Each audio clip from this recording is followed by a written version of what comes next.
The Democrats still control the Senate, but they no longer have the votes to cut off a filibuster. Filibuster comes from a Spanish word for pirate, suggesting it's used to hijack a debate. And it's been used historically by the minority to talk a piece of legislation to death. But today, Jeff Greenfield reports Majority Leader Harry Reid vowed to push ahead with an attempt to change the rules. No, you are not watching paint dry. You are watching the United States Senate in action. Make that inaction. When it comes to passing a bill or deciding to vote on a bill, a majority in the Senate isn't enough. Why? Because it takes 60 votes to stop debate. Without those 60 votes, a few senators, even one, can prevent a vote from occurring.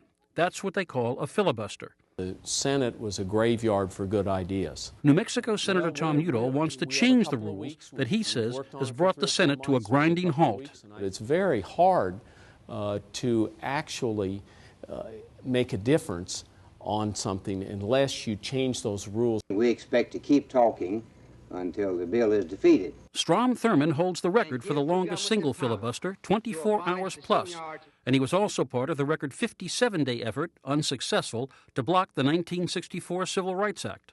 But in the last few years, both parties began using this tactic more and more often.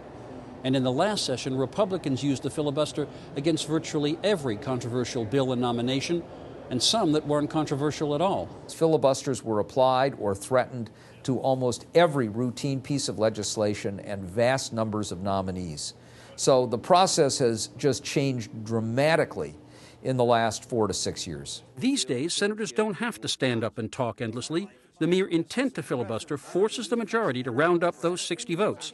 And the tactic can be used over and over for every amendment and at every step of the process. The Senate will take up this issue in about 2 weeks, but some Democrats who fear they may lose the Senate next year may be wondering just how much they want to change rules they might want to use if they're in the minority again. Katie? Jeff Greenfield in Washington. Jeff, thanks very much.